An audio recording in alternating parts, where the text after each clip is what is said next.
Hi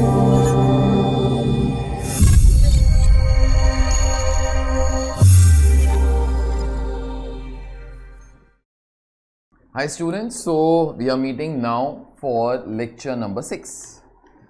अभी तक हम लोगों ने कॉस्टिंग के अंदर क्या क्या कर लिया है, आप लोगों को मेरे ख्याल से सब कुछ तो याद होगा ही।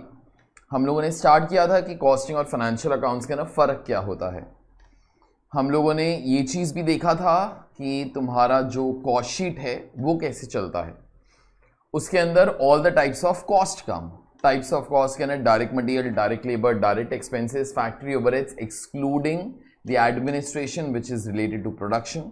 उसके बाद एडमिनिस्ट्रेशन रिलेटेड टू प्रोडक्शन और उसके बाद तुम्हारा S&D and general administration. Cost sheet के अंदर ये सब कुछ अरेंज हो जाता है। उसके बाद तुम्हारे सारे के सारे स्टॉक्स आ जाते हैं। 3 types of stock, raw material, WIP and finish goods.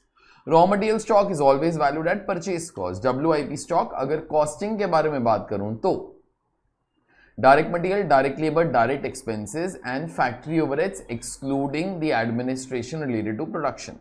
और finish good stock is valued at cost in cost sheet and cost means DM plus DL plus DE plus factory overheads which are related to production and finally in this particular case your administration which is related to production। ठीक है, हम लोगों ने उसके बाद सारे के सारे क्वेश्चंस करने स्टार्ट किए जहां पे हम लोगों ने कॉस्ट शीट किया। हम लोगों ने अपने जो भी अभी तक 3 क्वेश्चंस हुए उसके अंदर हम लोगों ने valuation of finish good stock किया।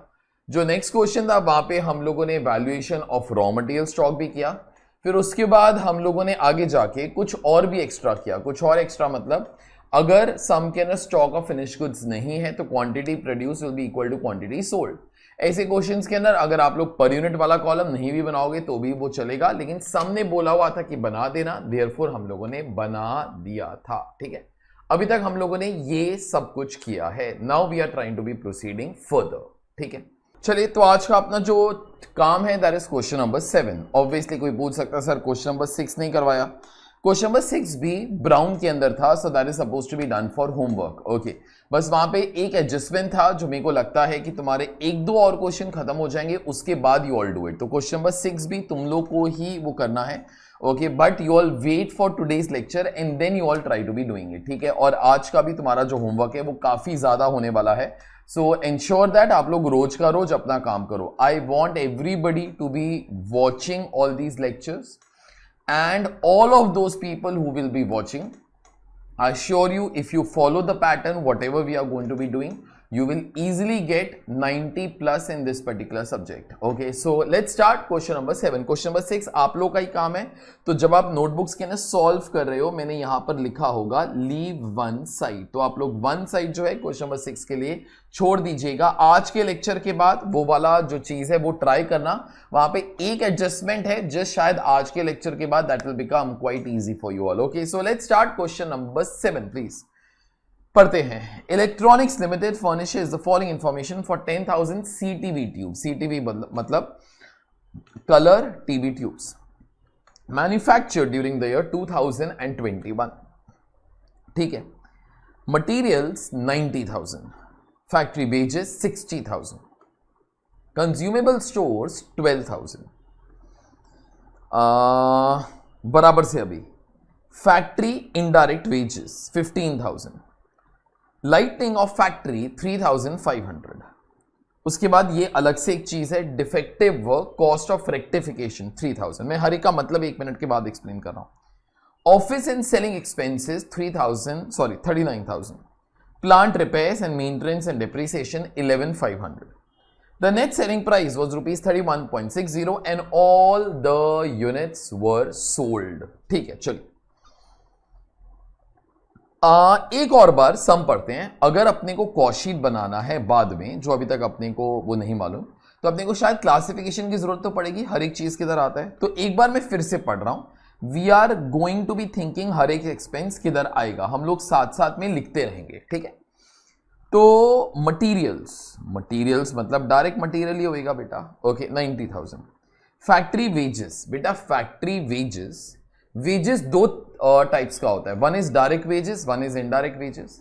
डायरेक्ट वेजेस मतलब wages paid to those people who produce your product. Indirect wages मतलब wages paid to those people who do not produce, जो बंदा वो झाड़ू मारता है, प्लांट एंड मशीनरी का मेंटेनेंस करता है, एसेट्रा एसेट्रा। ओके, अभी फैक्ट्री वेजेस, बेटा सुन, डायरेक्ट वेजेस भी फैक्ट्री में ही लगता है, इनडायरेक्ट वेजेस भी फैक्ट्री में ही लगता है, कुछ नहीं बोला, डायरेक्ट वेजेस ही होएगा यार, so therefore this is your direct labour. आगे कंज्यूमेबल स्टोर्स, अभी कंज्यूमेबल स्टोर्स क्या होता है, आप लोग को मशीन चालू करनी है, ठीक है, मशीन चालू तभी होएगी जब आप उसके ना पेट्रोल डालोगे, पेट्रोल इज कंज्यूमेबल स्टोर, शायद पेट्रोल भी मटेरियल है लेकिन वो प्रोडक्ट के अंदर नहीं जाता, it is use to run the machine, that is nothing but consumable stores. Okay, ऐसी चीजें ऑब्वियसली किधर आने वाली हैं, ये वाला खर्चा फैक्ट्री के अंदर ही होता है, सो देयरफॉर फैक्ट्री ओवरहेड्स। ठीक है, आगे चलते हैं। Factory indirect wages, indirect wages मतलब wages paid to those people who are not producing your product, so therefore यहां पे जो बंदा वो झाड़ू मारता है, प्लांट एंड मशीनरी का जो मेंटेनेंस करता है, वो सब कुछ, तो ये वाला चीज भी तुम्हारा फैक्ट्री ओवरहेड्स के अंदर ही आ जाएगा। ठीक है, आगे फैक्ट्री के अंदर ही लग रहा है। लाइटिंग ऑफ फैक्ट्री, फैक्ट्री के अंदर जो लाइट्स वगैरह वो लगेंगी ताकि वर्कर लोग को प्रोडक्ट दिखाई दे, बेटा वो वाला भी खर्चा फैक्ट्री का ही है ना, सो देयरफॉर दिस खर्चा will be nothing but factory overheads. ठीक है, अभी आगे इंपॉर्टेंट है, defective work cost of rectification 3000, defective work cost of rectification 3000। Defective work, हम लोगों ने सपोज ये वाले पेन्स बनाते हैं, ठीक है, पेन्स बनाया, कुछ पेन्स ना बराबर नहीं बने, उसके ना स्क्रैचेस वगैरह था, तो हम लोगों ने फिर ना उसको ठीक करने के लिए कुछ ना कुछ और खर्चा किया। जरा सोचो, ये वाला जो खर्चा है किधर होने वाला है, फैक्ट्री के अंदर, सो देयरफॉर ये वाला भी जो चीज है किधर हो जाएगा बेटा, फैक्ट्री ओवरहेड्स। ठीक है, office and selling expenses, I think this is nothing but your general admin, और उसके बाद S&D ओवरहेड्स। ठीक है, आगे plant repairs and maintenance and depreciation, plant repairs and maintenance and depreciation, एक मिनट, प्लांट का रिपेयर्स, प्लांट मतलब machinery होता है, एंड मेंटेनेंस एंड डिप्रीसिएशन, ये सारे के सारे खर्चे किधर के हैं बेटा, फैक्ट्री ओवरहेड्स के हैं, तो फैक्ट्री के अंदर ही होते हैं, सो देयरफॉर फैक्ट्री ओवरहेड्स। ठीक है, the net selling price was 31.60 and all the units were sold, तो सब कुछ बिक गया। तो उन लोगों ने बोला था 10,000 कलर टीवी ट्यूब्स बनाया, अभी अभी उन लोगों ने बोला सारा का सारा 10,000 कलर टीवी ट्यूब्स अपना बिक भी गया, so quantity produce is equal to quantity sold. मेरे को जरा बोलो, if quantity produce is equal to quantity sold, और यहां पर किधर भी नहीं दिया हुआ कि opening stock was zero, sorry कि ओपनिंग स्टॉक था, क्वेश्चन के अंदर ओपनिंग स्टॉक मतलब opening stock of finish goods, तो जरा सोचो opening stock of finish goods था नहीं, जितना प्रोड्यूस किया उतना बेच दिया, तो कॉमन सेंस है क्या जीरो हो जाएगा, closing stock of finish goods, वो ऑब्वियस चीज है। ठीक है, आगे as from Jan 1st 2022 selling price was reduced to 31 per unit. ठीक है, it is estimated that production could be increased by in 2022 by 50% due to spare capacity। वो लोग क्या बोलता है कि ना हम लोग Jan 1st 2020 के लिए 2022 के लिए अपना सेलिंग प्राइस कम करके 31 करने वाले हैं। ठीक है, इससे पहले एक इंपॉर्टेंट चीज जरा सुनना, ये वाला डेटा क्या था, this was the data for 2021, this was actual data for 2021। 2021 के अंदर सच्ची के अंदर क्या क्या खर्चे हुए, मटेरियल, लेबर, ब्ला ब्ला ब्ला। ठीक है, अभी वो लोग ना तुम लोग को 2022 का डेटा दे रहा है, अगले साल का डेटा दे रहे हैं, वो लोग क्या बोलते हैं, अगले साल हम लोग प्राइस 31 कर देगा। ठीक है, it is estimated that production could be increase in 2022 by 50% due to spare capacity. तो वो लोग क्या बोलते हैं कि ना प्रोडक्शन हम लोग नेक्स्ट ईयर 50% से बढ़ा देंगे। तुम्हारा इस साल कितना प्रोडक्शन हुआ था, 10,000, नेक्स्ट ईयर 50% से बढ़ जाएगा तो कितना हो जाएगा, 15,000। Rates for material and direct wages will be increasing by 10%। वो लोग क्या बोलता है कि मटेरियल का रेट और डायरेक्ट वेजेस का रेट कितने परसेंट से बढ़ जाएगा, 10%। ठीक है, रिक्वायर्ड मेरे को तुमको केस वो ये वाला जो शॉर्ट्स है वो नहीं दिखाने का है। ठीक है, तो पढ़ो जरा, prepare cost sheet for 2021 showing various elements of cost per unit. तुम लोगों ने बोल दिया कि पर यूनिट बनाओ, ठीक है, तो पर यूनिट बना देंगे। Prepare estimated cost and profit for 2022, estimate याद रखना, 2021 वाला जो साल है ना बीत गया, 2022 जो है स्टार्ट होने वाला है। जो चीज होने वाला है उसके लिए आप लोग एक्चुअल चीज तो नहीं कर सकते, ओके, ऑब्वियसली आप लोग को एस्टिमेट भी करना पड़ेगा। अगर आज मैं तुम लोग को पूछूं तुमको इंटर के ना कितना मार्क्स मिलेगा, तो तुम लोग एस्टिमेटेड ही बताओगे ना मेरे को, एक्चुअल तो नहीं बता सकते। Assuming 15,000 units will be produced and sold during the year. तो मेरे ख्याल से तुम लोग को एक चीज मालूम है कि 15,000 कैसे आया. पिछले साल 10,000 था, 50% से बढ़ गया. एंड इस चीज को डबल अंडरलाइन करना. Factory overheads will be recovered as percentage of direct wages and office and selling expenses as a percentage of works cost. And office and selling expenses will be recovered as a percentage of works cost. बस पूरा का पूरा जो सम है ना वो इसी चीज के बारे में है और एक और चीज के बारे में that we will try to be seeing. तो अपने को दो काम करने का है, ए एंड बी. अच्छा, एक और चीज, अगर एग्जाम के ना ऐसे क्वेश्चन के अंदर आप लोग के पास टाइम कम है ना टू सॉल्व, फिर आप कॉस्ट शीट जो है कॉलमनर बना देना 2021 का, उसी के बाजू में 2022 का. तो आपको जो पर्टिकुलर्स वाला कॉलम है ना एक ही बार बनाने की जरूरत पड़ेगी. लेकिन अगर यू वांट कंप्लीट मार्क्स, ये दो अलग अलग पार्ट्स है ना बेटा, तो फिर तू दो अलग अलग statements banana. It is always better. Time नहीं है, कंसोलिडेट कर सकते हो, वो लोग आपको 1 या 2 मार्क्स शायद वो काट ले. ठीक है, अगर वैसे करने का होएगा पर्टिकुलर्स 2021 उसी के बाजू में 2022, वरना मैं अलग अलग ही कर रहा हूं. It is always always always better. ठीक है, चलिए. तो सबसे पहले जो आप लोगों को काम करना है that is nothing but cost sheet for the year 2021 showing various elements of cost. Various elements of cost मतलब डायरेक्ट मटेरियल, डायरेक्ट लेबर, जो भी ब्रेकअप ऑफ कॉस्ट है वो आप सारा का सारा बताओ. ठीक है, so that is whatever we are trying to be doing right now. ठीक है, तो चलिए हम लोग स्टार्ट कर लेते हैं. तो यहां पर अपनी नोटबुक्स में आइए.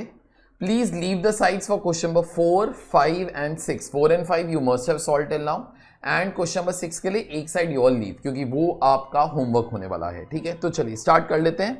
This is question number 7. तो पार्ट ए यहां पे लिखिएगा actual cost sheet for the year ended 2021. मेरे को ना मार्च या दिसंबर ईयर एंडिंग ऐसा कुछ नहीं दिया हो, तो I am writing that only. ठीक है, तो यहां पे quantity produced is equal to quantity sold. Quantity produced और sold by default finish goods का ही होता है. ठीक है, तो वो वाला चीज नहीं भी लिखोगे तो भी चल जाएगा. अच्छा, 2021 के ना कितना कलर टीवी ट्यूब्स प्रोड्यूस किया था बेटा? 10,000. सो 10,000 आई am writing CTV. You can be writing the word units also, that's okay. ठीक है, तो एक यहां पे टोटल का कॉलम और एक यहां पे पर यूनिट का column as always that I have made. ये वाले कॉलम को अगर टाइटल देने का होगा तो पर्टिकुलर्स.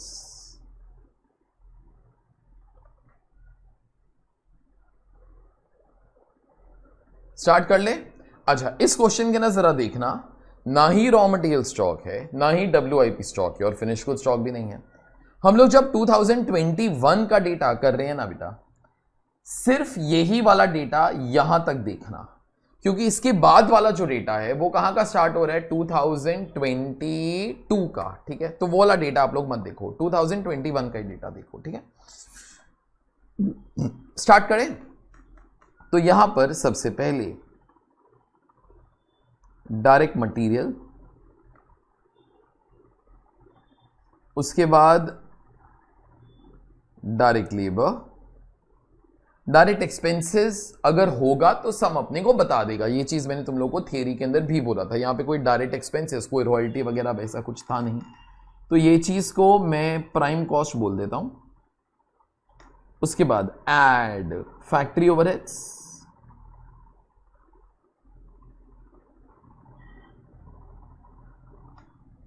अच्छा, फैक्ट्री ओवरहेड्स का नापने को बहुत चीजें दिया हुआ था, उससे पहले दो चीजों का मैं यहां पे जो आंसर्स है वो लिख रहा हूं. ठीक है, अच्छा, को बोलते सर लाइंस नहीं बनाया आज. लाइंस बनाने के लिए मेरे को कोई टेंशन नहीं है. Okay, you can always be making. Exams के अंदर अगर टाइम नहीं है, नीटली काम कर देना, लाइंस नहीं भी बनाओगे तो भी चलेगा. That's applicable to your accounts paper also, जहां पे लाइंस की बहुत जरूरत पड़ती है. कॉस्टिंग जहां पे आगे जाके बहुत जरूरत पड़ेगी, एंड फाइनेंशियल मैनेजमेंट. ओके, ये सब जगह पे लाइंस नहीं बनाओगे तो चलता है. टाइम है तो प्लीज बनाओ, लेकिन नहीं है वो लोग एक मार्क भी नहीं काटेगा if your work is neat. Okay, in any case मैं यहां पे अपने पास तो बहुत टाइम है, I am still trying to be making it, but as such it is not required. वो तुम्हारी मर्जी वो होती है. अगर नीटली लिख सकते हो योर जॉब इज डन. उनको समझ में आना चाहिए जो आप लोगों ने लिखा हुआ है बस। ठीक,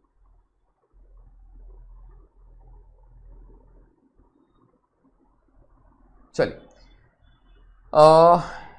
डायरेक्ट मटेरियल्स 90 और उसके बाद डायरेक्ट लेबर 60, 90,000 60,000 डिवाइडेड बाय 10,000 ना बेटा, तो ये आ जाएगा 9, ये आ जाएगा 6, ये आ जाएगा 1,50,000, ये आ जाएगा 15 रुपीज। ठीक है, चलिए आगे। अभी फैक्ट्री ओवरहेड्स के अंदर बहुत सारी चीजें थी, एक एक करके लिस्ट करते रहते हैं। ठीक है, तो फैक्ट्री ओवरहेड्स के अंदर सबसे पहले क्या था? Consumable stores.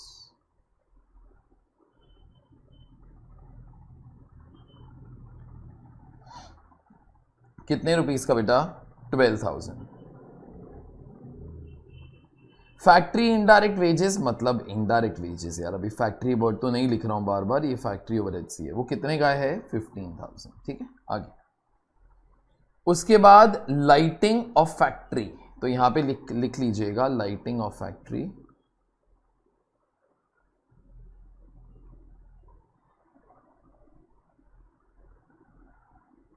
Lighting of factory 3,500। Defective work, cost of rectification, I am writing cost of rectification.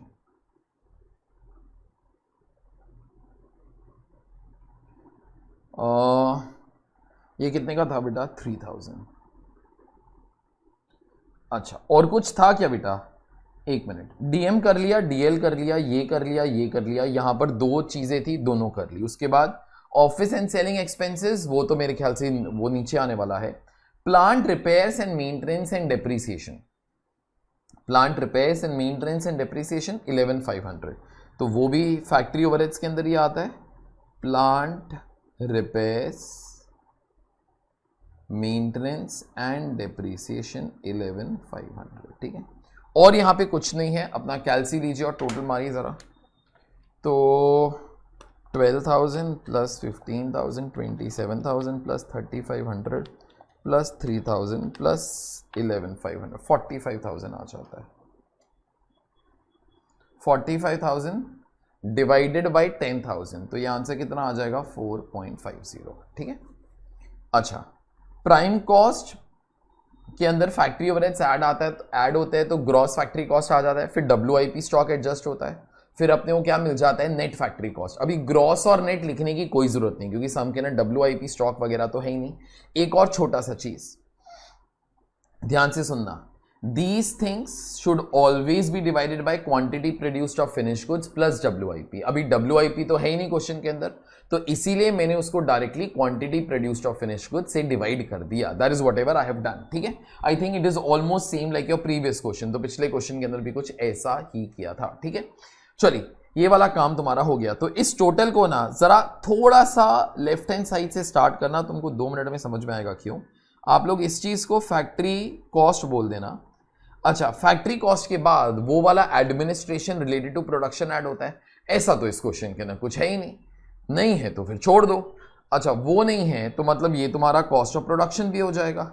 उसके बाद फिनिश गुड स्टॉक आता है, वो भी नहीं है इस क्वेश्चन के अंदर, तो ये वाला चीज क्या बन जाएगा? Cost of goods sold. ठीक है, तो सारी चीजें यही वाली चीजें। तो 1,50,000 प्लस 45,000 1,95,000, तो दिस विल बिकम 19.50। ठीक है, चल आगे। फैक्ट्री ओवरहेड्स तुम्हारा जो काम है वो हो गया। ठीक है, उसके बाद यहां पर आ जाएगा फैक्ट्री कॉस्ट के बाद क्या आता है बेटा? Administration which is general. ठीक है, वो अभी ठीक है, चलो। एंड S&D ओवरहेड्स, क्योंकि यहां पे अलग अलग नहीं दिया हुआ इसलिए मैं भी उसको इकट्ठा ही लिख रहा हूं। वो इस क्वेश्चन के ना जरा देखना कितने रुपीस का था? 39,000 डिवाइड बाय क्वांटिटी सोल्ड जो 10,000 ही है, तो ये वाला चीज कितना आ जाएगा बेटा? 3.90। ठीक है, अच्छा, तो 1,95,000 प्लस 39,000 2,34,000 23.40, ये आ जाएगा कॉस्ट ऑफ सेल्स। आप लोग COS भी लिखोगे एग्जाम्स के अंदर तो भी चल जाएगा। ठीक है, उसके बाद एड प्रॉफिट, तो उसके बाद यहां पर क्या आ जाता है? सेल्स। अच्छा, सेल्स जो आप लोग का है, the net selling price was 31.60 and all the units were sold. So 31.60 is supposed to be the selling price and everything was sold. So 31.6 her unit के लिए अपने को मिला into कितना यूनिट्स बेटा 10,000. So therefore 3,16,000. 3,16,000 minus 2,34. तो ये आ जाएगा 82,000. ये आ जाएगा 8.20. ठीक है, तुमको तुम्हारे ये वाले मार्क्स तो मिल गए. ठीक है, जो भी मेरे ख्याल से अपने को कॉस्ट शीट के अंदर करना था, that particular work is all together done. ठीक, अभी उसके बाद हम लोग आगे चल पड़ते हैं. पार्ट बी पे आइए. Prepare estimated cost and profit for 2022 assuming that 15,000 units will be produced and sold during the year. Perfect. And अच्छा, ये जो आगे वाला लाइन है ना, ये मैं थोड़ी देर के बाद पढ़ता हूं. एक बार वो पढ़ लिया है, लेकिन मेरे को पूरा का पूरा नहीं पढ़ना है फॉर सम रीजन. देखो, अभी अपने को क्या करना है, this was actual cost sheet of this particular year. अभी अपने को चाहिए estimated cost sheet for next year. Next year के अंदर कितने यूनिट्स बनने वाले हैं? 15,000. ठीक है, पहले एक रूलिंग तैयार कर लेते हैं और उसके बाद आगे काम, और उसके बाद फिर आगे बात करते हैं. ठीक है, तो आइए जरा please you all write on part B. हर पार्ट को ना एग्जाम के अंदर I want you all to do the labelling कि ये पार्ट ए है, ये पार्ट बी. एग्जामिनर्स को इन रियलिटी बहुत ज्यादा गुस्सा आता है if you don't show part A अलग से, पार्ट बी अलग से. ओके, वो तुम्हारे लिए सर्च नहीं करने वाला, तुमको उसको अच्छे तरीके से देना पड़ेगा. ठीक है, अच्छा एक और चीज, title of your statement should preferably always be taken from the question only. जो क्वेश्चन ने बोला है वही चीज वो क्या करो, estimated cost and profit for 2022, वही स्टेटमेंट का नाम दे दो. It is always better. कई लोग आधा टाइम यही सोचता रहता है स्टेटमेंट को क्या नाम दूं. ओके, वो ही दे दो ना जो सामने पूछा हुआ है, तो ultimately it is far better. तो एग्जामिनर को भी पता चली जाएगा आप लोग क्या कर रहे हो. यहां पे जरा लिखिए estimated cost and profit for 2022.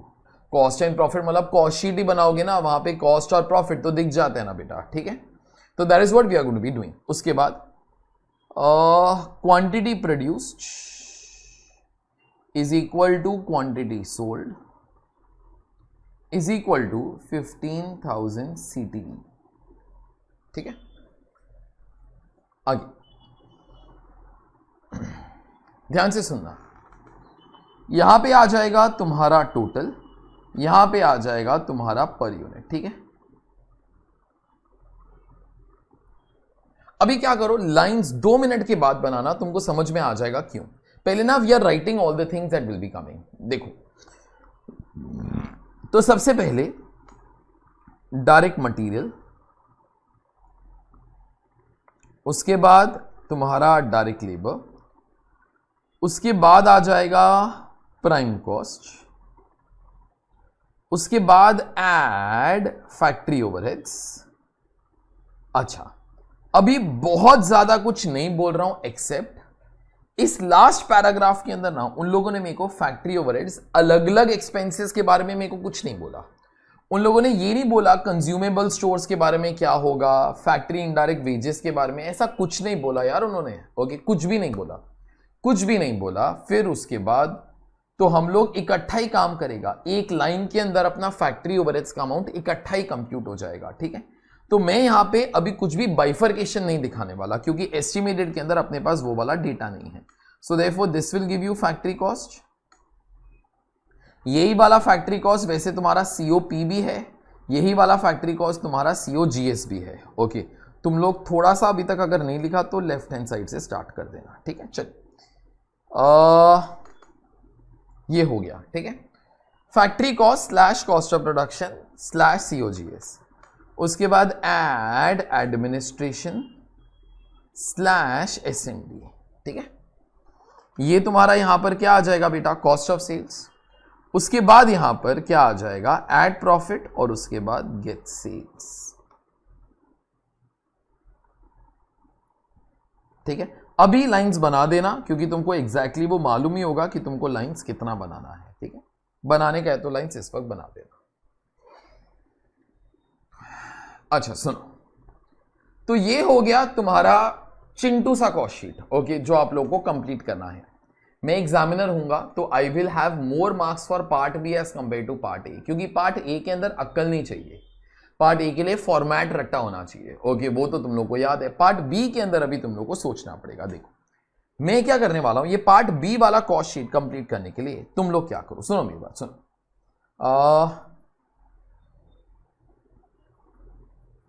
Part B वाला जो कॉस्ट शीट है वो कंप्लीट करने के लिए तुम लोग को ये सब चीजें, ये जो सब चीजें हैं, ये 3 लाइन ध्यान से पढ़ना, और ये वाला जो पार्ट बी है वो ध्यान से पढ़ना, और फिर उसके बाद हम लोग स्टार्ट हो जाएंगे। तो मैं ये वाली लाइंस तुम्हारे साथ एक बार फिर से पढ़ रहा हूं। As from 1st of Jan 2022 selling price will be reduce to 31 per unit.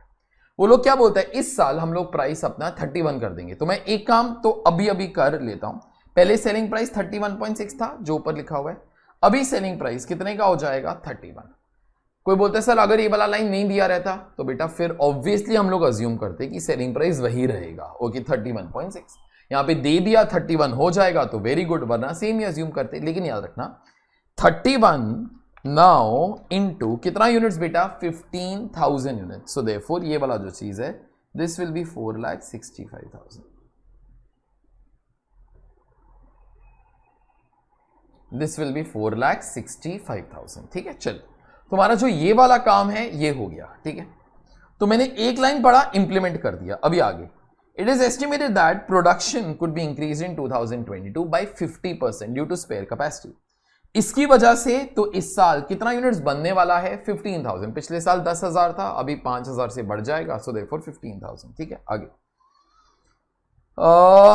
तो फर्स्ट लाइन इंप्लीमेंट कर दिया। सेकंड, अभी ध्यान से अभी जरा सुनो, rates for material and labour will be increasing by 10%। वो लोग क्या बोलते हैं, मटीरियल का रेट और लेबर का रेट कितने परसेंट से बढ़ जाएगा, 10% से बढ़ जाएगा। चलो ठीक है, अभी मेरे को तुम लोग को एक क्वेश्चन पूछने का है, and you know this, just you have to be applying your mind properly. ठीक है, आप लोग को ये वाला चीज आता है, दिमाग यूज करना बराबर से। सुनो, अभी उन लोगों ने बोला है rates for material and labour will be increasing by 10%। ठीक है, ध्यान से सुनो,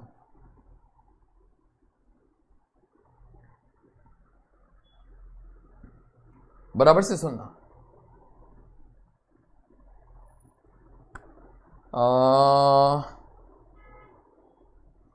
उन लोगों ने बोला है rates for material and labour will be increasing bye 50%। अब जो मैं तुमको क्वेश्चन पूछ रहा हूं बराबर से सुनना। अगर सपोज ये वाला लाइन क्वेश्चन के अंदर नहीं दिया रहता, ठीक है, 2 मिनट के लिए सोच लो ये वाला लाइन नहीं है, तो तुम लोग फिर क्या करते, सर मतलब material and labour cost will be remaining same only.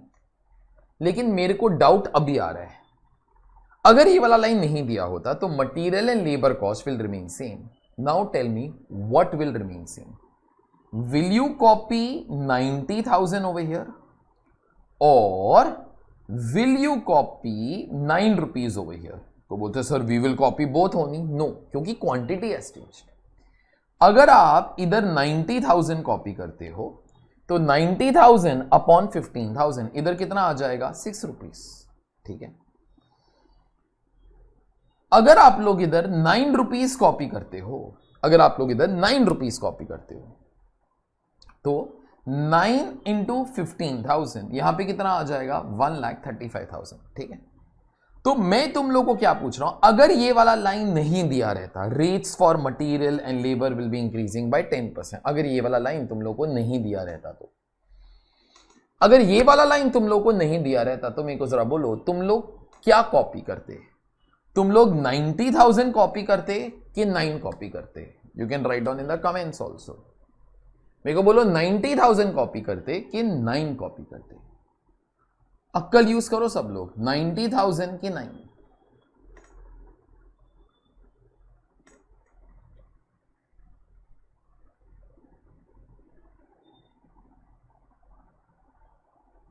बोलो लास्ट टाइम, 90,000 के 9? ऑब्वियसली 9। वो दिस 9 क्यों? क्योंकि ये तुम्हारा डायरेक्ट मटेरियल कॉस्ट है।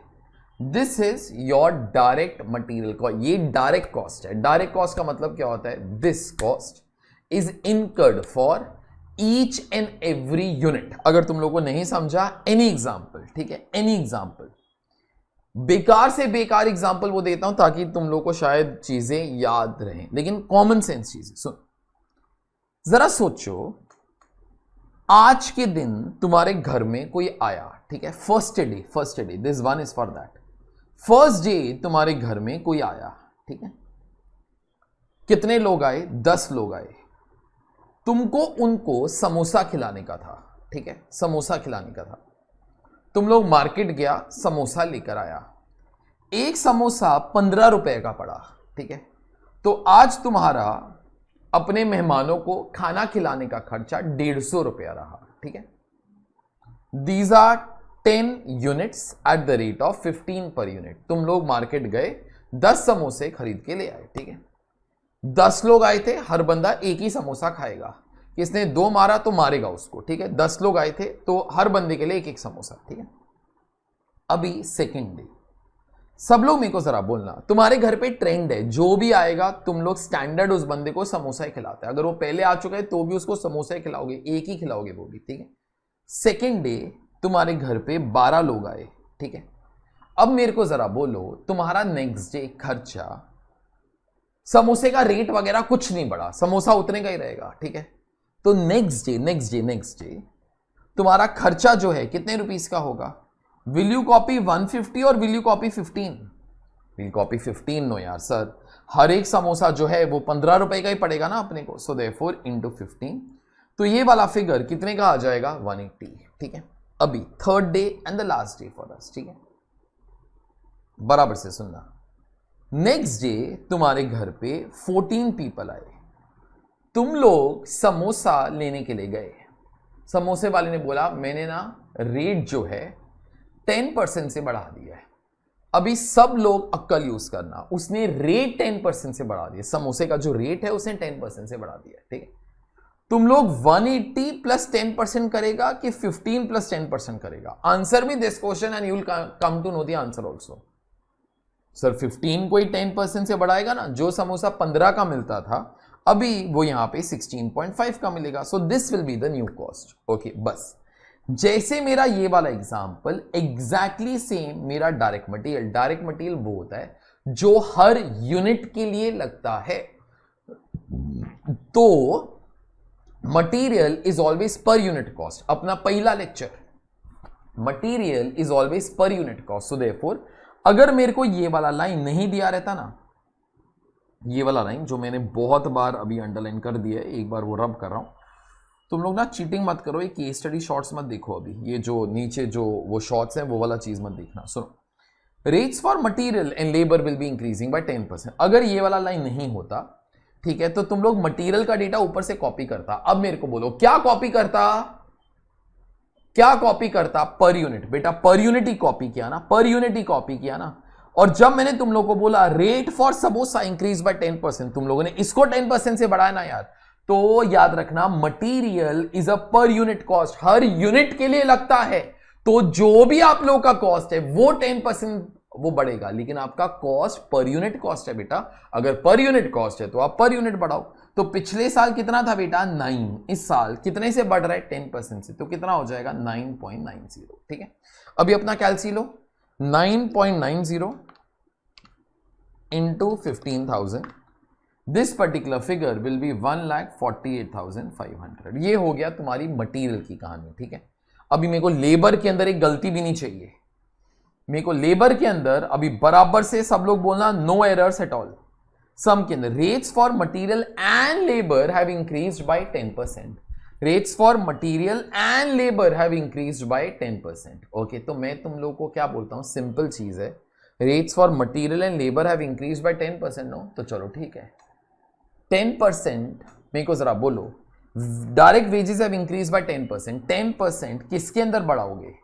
60,000 के 6, ऑब्वियसली सर 6, क्यों? क्योंकि this is direct labour, direct labour her unit के लिए लगता है, तो हर यूनिट का जो कॉस्ट है वो कितने % से बढ़ गया? 10%। तो पहले यहां पे 6 था, अभी यहां पर कितना हो जाएगा? 6.60, ठीक है। चलिए अपना कैलसी लीजिए 6.60 इंटू 15,000 कलर टीवी ट्यूब्स तो 99,000, ठीक है। टोटल अप कर रहा हूं 247,500, दिस विल बिकम 16.50, ठीक है। तुम लोग का इतना काम हो गया। अभी बच गया सिर्फ दो चीज, ये दो चीज तुम्हारा खत्म हो जाएगा, तुम्हारा काम खत्म हो गया, ठीक है। अब मैं ये वाला जो मेरा एग्जाम्पल था जो 1 डे वो समोसे वाला, वो वाला चीज अभी मैं निकाल रहा हूं इधर से, ठीक है। क्योंकि अब मेरे को यहां पर तुम लोगों को कुछ पढ़वाना है। याद रखना, if people get any answer wrong it is due to two things.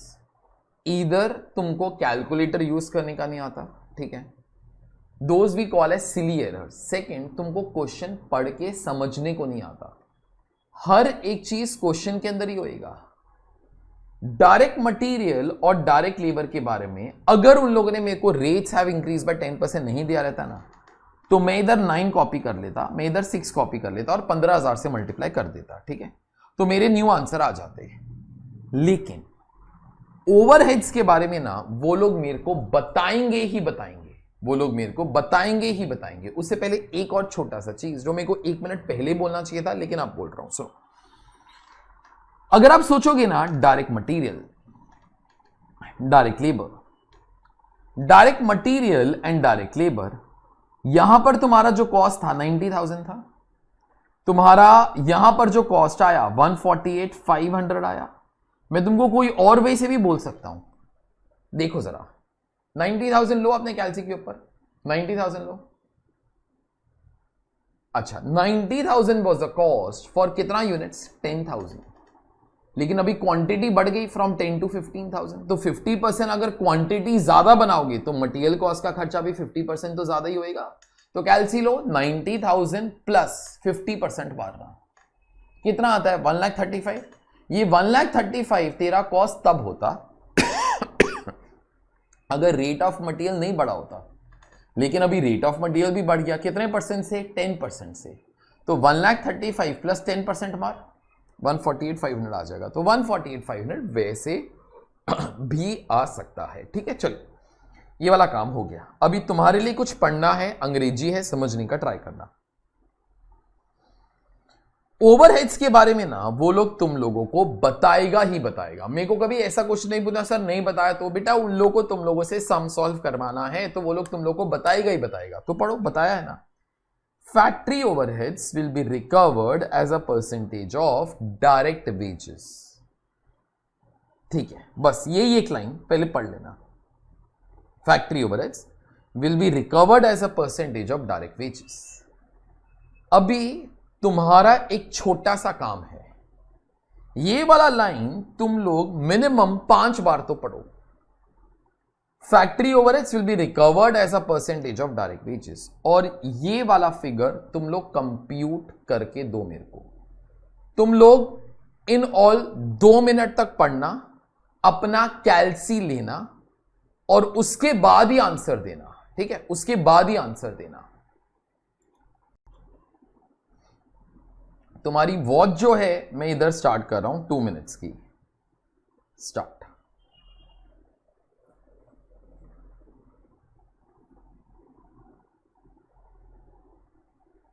पढ़ते रहो, कैलसी लो, फटाफट कंप्यूट करने का ट्राई करना सब लोग।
चलो time is over.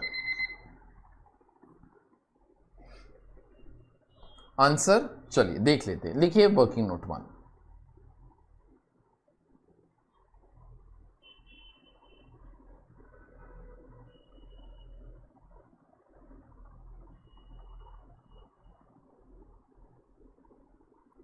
Factory overheads, उन लोगों ने क्या बोला, factory overheads will be recovered as a percentage of direct wages. वो लोग क्या बोलते हैं, फैक्ट्री ओवरहेड्स का ना कुछ रिश्ता है, and factory overheads is some percentage. वो जो रिश्ता है किस चीज के साथ है, एक परसेंटेज का रिलेशनशिप है, किस चीज के साथ, डायरेक्ट वेजेस के साथ। किस चीज के साथ, डायरेक्ट वेजेस के साथ।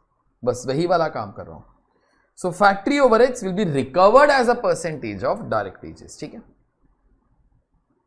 तो एक सेकेंड, वो लोग क्या बोलते हैं कि ना, ब्लू कलर के ना तुम लोग को बता रहा हूं, फैक्ट्री ओवरहेड्स इस percentage of direct wages. Factory overheads का डायरेक्ट वेजेस के साथ कुछ रिश्ता है। लेकिन जरा सोचो, मेरे पास ये वाली फिगर नहीं है, तो मैं इसका और इसका परसेंटेज का रिलेशनशिप तो निकाल नहीं सकता। ओके, तो फिर क्या करें, तो पिछली वाली क्वेश्चन के अंदर जाता हूं। Factory overheads is recovered as a percentage of direct wages. Factory overheads का डायरेक्ट वेजेस के साथ कुछ एक ताल्लुक है, ठीक है, और ये वाला जो ताल्लुक है वो मैं तुम लोग को निकाल के दे रहा हूं। तो एक मिनट, तुम्हारा फैक्ट्री ओवरहेड्स कितना था, 45,000। जरा कैलसी लो, 45,000 divided by 60,000। Factory overheads is recovered as a percentage of direct wages, ठीक है। तो 45,000 डिवाइड बाय 60,000 इंटू 100, तो ये वाला चीज कितना आ जाता है, 75%, ठीक है।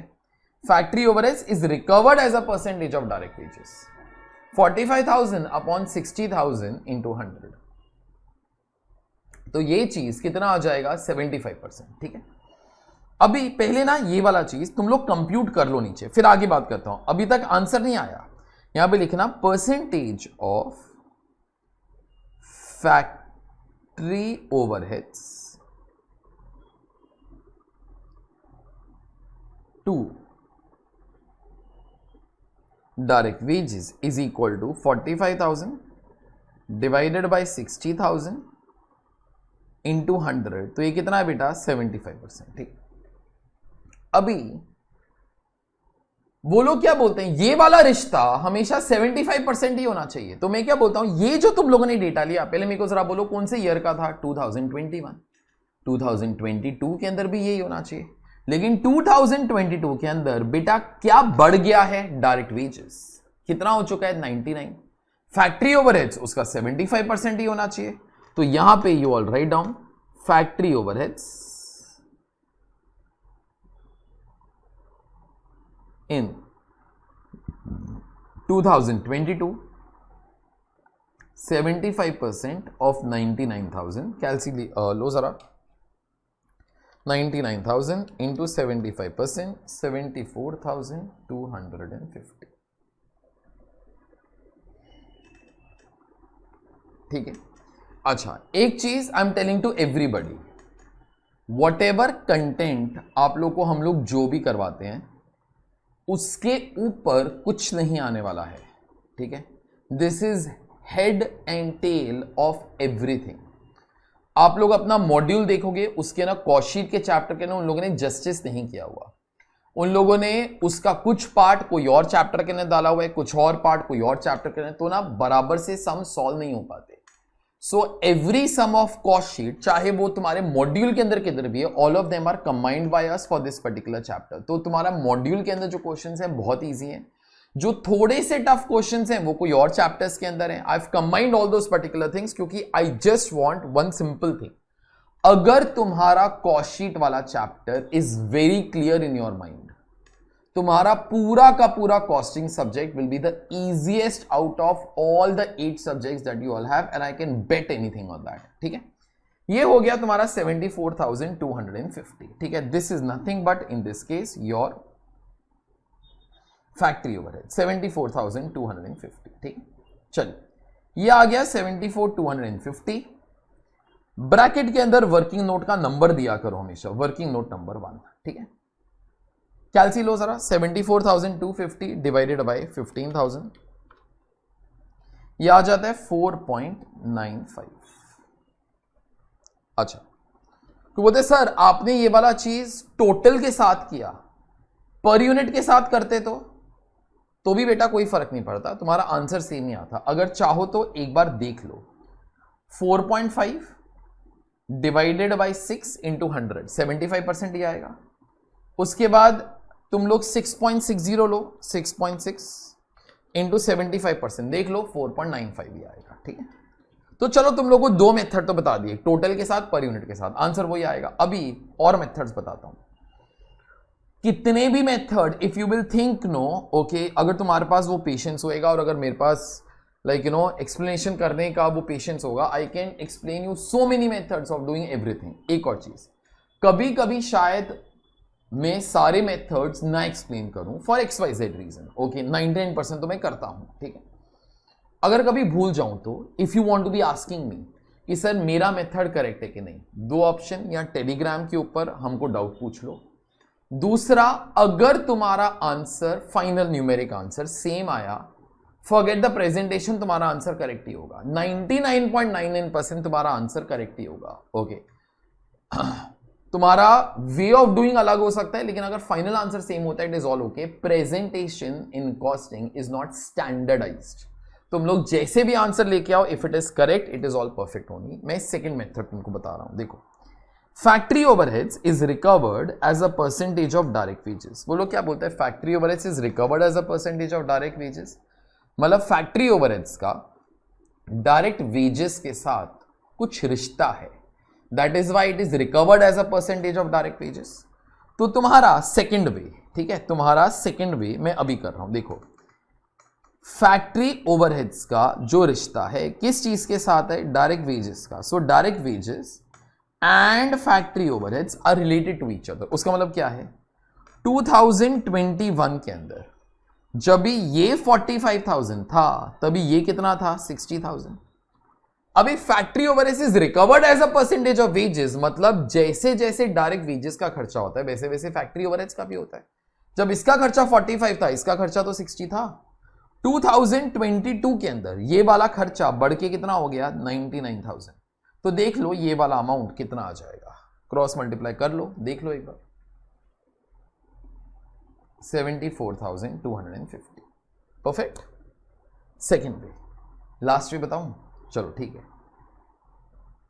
Factory overheads is recovered as a percentage of direct wages, factory overheads is recovered as a percentage of, क्या लिखा है बेटा, डायरेक्ट वेजेस। तो मैं क्या बोलता हूं, मतलब जो डायरेक्ट वेजेस के साथ होएगा वही फैक्ट्री ओवरहेड्स के साथ होएगा। तो बोलते सर डायरेक्ट वेजेस के साथ क्या हुआ, direct wages per unit increased by कितना परसेंट, 10%। तो जो उसके साथ होएगा वो इसके साथ भी होएगा, तो इवन फैक्ट्री ओवरहेड्स पर unit will be increasing by 10%। अभी तुम लोग ऊपर कॉस्ट शीट देखो, तुम्हारा पिछले साल फैक्ट्री ओवरहेड्स पर यूनिट कितने का था, 4.50। देखो जरा, जो पर यूनिट वाला फिगर था वो कितने का था, 4.5। तो यहां पे अब जरा लिखेंगे factory overheads per unit in 2022, जो वेजेस के साथ होगा वही फैक्ट्री ओवरहेड्स के साथ होगा, because factory overheads is dependent upon wages. तो ये 4.5 था ना पहले, अभी कितने परसेंट से बढ़ जाएगा, 10%। अपना कैलसी लो, ये कितना आ जाता है, 4.95। बस जॉब इज डन। तो तुम्हारा पर यूनिट वाला जो फिगर है 4.95 है, उसको एक बार यहां पे लिख लेंगे, 15,000 से मल्टीप्लाई करोगे तो थर्ड टाइम वही वाली फिगर आ जाएगी। ठीक है, आई गेस मैंने 3 वे से बता दिया है, दैट इज इनफ। ठीक है, अभी कैलसी लीजिए जरा, 21.45 इंटू 15,000, यह आ जाएगा 321,750। ठीक है, काम हो गया, चलिए आगे। उसके बाद एडमिनिस्ट्रेशन एंड एसएनडी, याद रखना मटेरियल और लेबर के बारे में अगर उन लोगों ने वो रेट्स हैव इंक्रीज बाय 10% नहीं दिया रहता, लास्ट टाइम बोल रहा हूं, तुम लोग क्या कॉपी करता, 9, तुम लोग क्या कॉपी करता, 6। ठीक है, और फिर 15,000 से मल्टीप्लाई कर देता। यहां पे दिया हुआ था कि 10% से बढ़ गया, तो पर यूनिट फिगर्स 10% से बढ़ा दिया। लेकिन गारंटीड है वो लोग तुमको इसके और इसके बारे में कुछ बताएगा ही बताएगा। अपने को कैसे सपना आने वाला है कि ये वाले खर्चे क्या होंगे। तो अभी एडमिनिस्ट्रेशन एंड एसएनडी के बारे में देखो, कुछ ना कुछ तो होएगा ना यार, कुछ ना कुछ दिया हुआ है। Factory overheads will be recovered as a percentage of direct wages, पढ़ लिया। एंड अब जरा ये पढ़ना, office and selling expenses as a percentage of, बेटा क्या लिखा हुआ है, works cost. As a percentage of क्या लिखा हुआ है, works cost. Office and selling expenses will be recovered as a percentage of, सब लोग बोलो वर्क्स कॉस्ट। एक सेकंड, वर्क्स कॉस्ट क्या होता है sir? Works cost is an alternate name for factory overheads. पागल है क्या? Works cost is an alternate name for factory cost, ठीक है। तो एक सेकेंड, अभी दो चीजों को मैं कनेक्ट कर रहा हूं। जैसे factory overheads was some percentage of wages, office and selling expenses is a percentage of what, works cost, ठीक है। तो अभी आप लोग क्या कर सकते हो, मैंने तुम लोग को 3 मेथड्स बेटा वो करवा दिए, ठीक है। 3 में से कोई भी एक मेथड कर लेना। एग्जाम में ना शो ऑफ के लिए नहीं जाते हो, पेपर कंप्लीट करने के लिए जाते हो, ठीक है। तो शो ऑफ नहीं करेंगे, कोई भी एक easiest method we will pick up for administration and S and D overheads. मैं तीनों के अंदर से, अभी मेरी मर्जी यार, मैं तीनों के अंदर से ना सेकंड वाला मेथड कर रहा हूं, ठीक है। तुम लोग को अभी एडमिनिस्ट्रेशन स्लैश एसएनडी चाहिए, but it is related to which cost बच्चा, works cost. It is related to works cost, ठीक है। 2021 2022 2021 जरा देखो एक बार, 2021 की कॉस्ट शीट थी ना तुम्हारे पास, works cost. Works cost is an alternate name for factory cost. तो फैक्ट्री कॉस्ट 1,95,000 था, फैक्ट्री कॉस्ट 1,95,000 था। तो जब ये 1,95,000 था, एडमिनिस्ट्रेशन और एसएनडी पिछले साल का बेटा कितना था, 39,000। और 2022 के अंदर वर्क्स कॉस्ट जो है, अभी अभी लिखा था यार, कितने का हो गया, 321,750। 321,750। तो क्रॉस मल्टीप्लाई कर लो, इंटू 39,000 डिवाइडेड बाय 1,95,000, 64,350।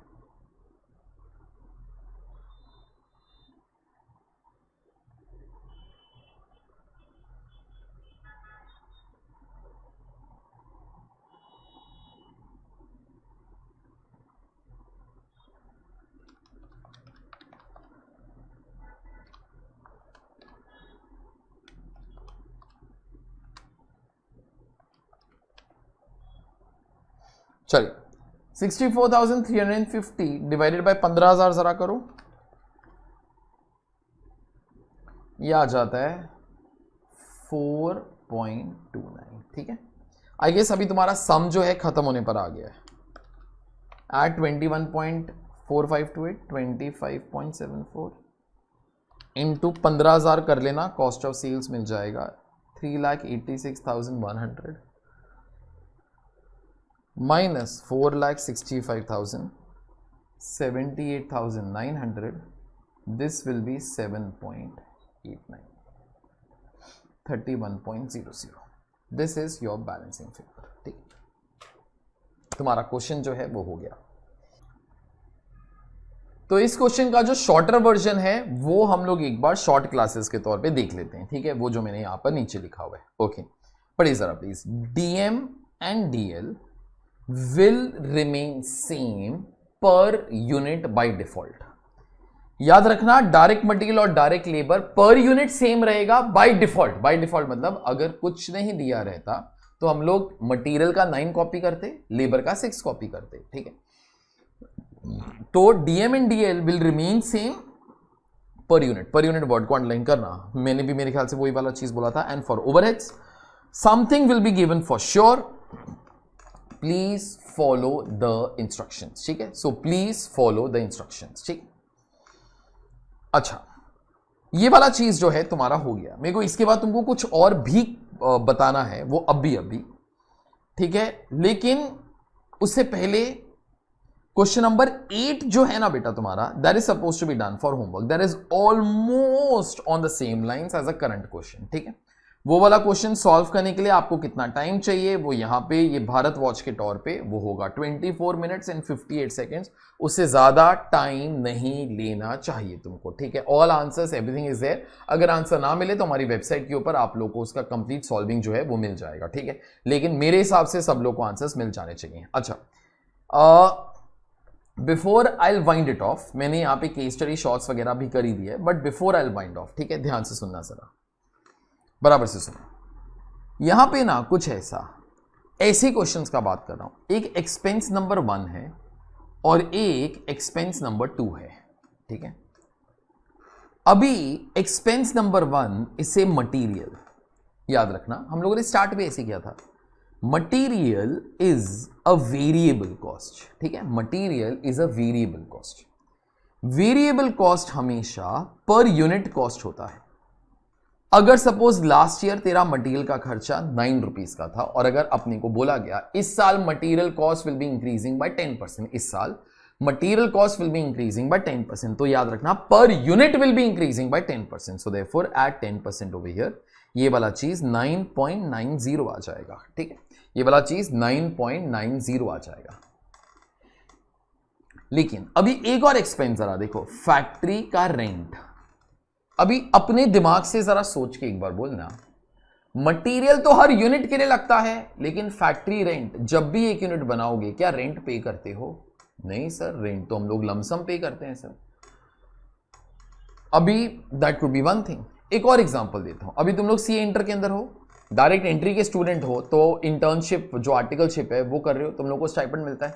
स्टाइपेंड तुम्हारे लिए इनकम है, तुम्हारे सीए के लिए तो एक्सपेंस है। जब भी जो लोग इंटर के अंदर हैं फ्रॉम फाउंडेशन, कभी ना कभी इंटर क्रॉस करोगे, फिर आर्टिकलशिप स्टार्ट करोगे, तुम लोग को शायद मालूम होगा तुम लोग को स्टाइपेंड मिलने वाला है। अभी stipend is pocket money actually, तुम्हारे लिए इनकम है, दूसरे बंदे के लिए तो एक्सपेंस है। तुम लोग जितना भी काम करो ना, स्टाइपेंड तुम्हारा फिक्स्ड ही रहेगा। So for your chartered accountant, for your boss, okay, for your principal, stipend is something like your fixed cost. Stipend is something like his fixed cost, sorry, okay, stipend is something like his fixed cost, ठीक है। तो ये जो rent हो गया, factory rent, ये जो stipend हो गया, जो सैलरीज वगैरह होती हैं, ओके, एक ऑफिस के एक सेक्रेटरी थी, उसकी सैलरी बेटा वो फिक्स्ड है ना। ये जो फिक्स्ड कॉस्ट होते हैं ना, दीज आर लमसम कॉस्ट बेटा। ये वाले कॉस्ट पर यूनिट नहीं होते, ये वाले कॉस्ट लमसम कॉस्ट होते हैं। सपोज तुम्हारी फैक्ट्री का जो रेंट था ना वो 50,000 रुपया था, 5 पर यूनिट तो नहीं हो सकता, रेंट ऐसे तो नहीं होता, it is a lump sum figure, okay. और तुम लोगों को बोला गया कि ना rent next year will increase by 20%, तो याद रखना, तो फिर आपको पर यूनिट को 20% से नहीं बढ़ाने का है, क्योंकि रेंट पर यूनिट होता ही नहीं, rent is a lump sum cost. So therefore next year का जो रेंटल कॉस्ट है ना वो 60,000 रुपीज होगा। शायद तुम लोगों को फर्क पता चला होगा, वेरिएबल कॉस्ट को हम लोग पर यूनिट बढ़ाते हैं और फिक्स्ड कॉस्ट को हम लोग लमसम के अंदर बढ़ाते हैं, ठीक है। पर यूनिट कॉस्ट को, सॉरी, वेरिएबल कॉस्ट को हम लोग पर यूनिट बढ़ाते हैं, फिक्स्ड कॉस्ट को हम लोग लमसम बढ़ाते हैं, क्योंकि पर यूनिट कॉस्ट, क्योंकि variable cost is per unit cost, तो पर यूनिट ही बढ़ाऊंगा ना, लेकिन fixed cost is a lump sum cost, तो लमसम के अंदर ही बढ़ाऊंगा ना यार, ओके, दैट्स इट। ये वाले ग्राउंड रूल्स जो हैं वो याद रखना, ठीक है। There is a difference between variable and fixed. Variable हर यूनिट के लिए लगता है, लेकिन फिक्स्ड कॉस्ट हर यूनिट के लिए नहीं लगता बेटा, वो तो लमसम फिगर लग जाता है, ठीक है। चलो, आज का अपना ये वाला क्वेश्चन सॉल्व हो गया, तुमको मैंने एक होमवर्क वगैरह भी दे दिया और ये वाला जो एक कंसेप्ट है ये बता दिया। शायद तुम लोग को ये वाला कंसेप्ट किधर ना किधर। Hi guys, welcome to the tip of the day. हर चैप्टर के एंड में और हर चैप्टर के हर लेक्चर के एंड में there will be tips provided. 15 chapters, I have got 15 tips for you all, और हर लेक्चर के एंड में of the same chapter same tip will be there, ताकि तुम्हारे दिमाग के अंदर भी रहे। Today we are going to be having the first tip and something for me that is most important. Marks and your time that you devote to your studies are not proportional to each other. कई लोग 16 घंटे पढ़कर भी पास नहीं होंगे, कई लोग 8 hours पढ़ के भी रैंक लेकर आ जाएंगे. It is not dependent upon how God gifted intelligence is. It is all about what your concentration level is whenever you are trying to be studying. जो भी पढ़ाई करो अच्छे तरीके से concentrate करके करो. It goes a very long way in life in trying to improve yourself. 8 hours, cut yourself out from many things. अगर आप 8 hours का target रखे हुए हो तो 8 hours बाकी चीजों की तरफ मत सोचो. तुम्हारा फ्रेंड्स कितना पढ़ाई कर रहा है, नेटफ्लिक्स के ऊपर क्या मूवी आ रही है, keep all those things aside. It is 8 hours that you are going to be giving to your studies per day. If you are going to be giving for 8 hours, more the better. लेकिन more के चक्कर के अंदर अपना quality of concentration खराब नहीं करो. Study in a wiser way. जितना पढ़ाई करते हो उतना अच्छे तरीके से पढ़ाई करो. Honestly, for me, 8 to 10 hours is more than enough for you all to be getting a rank also. It's only that how you are spending those 8 to 10 hours without talking to your friends for anything except the doubts. You are not keeping your phone with you and trying to have the distractions. So 8 hours to 10 hours continuously या फिर in breaks, whatever your mind allows. लेकिन अच्छे तरीके से उतना पढ़ाई कर लो, that should be sufficient enough. This is my first tip of the day. This tip usually is there for those students जो लोग हमेशा एक क्वेश्चन पूछते हैं, सर पास होने के लिए कितने घंटे पढ़ाई करना चाहिए. This is the answer to all those students. Thank you guys. I'll see you all with the tips of the day now in chapter number 2. Bye. You can also enroll for our other subjects of CA Foundation, CA Inter, CA Final, by visiting either www.ajnext.com or www.ajnextonline.com. For any help, call 808-032-4444.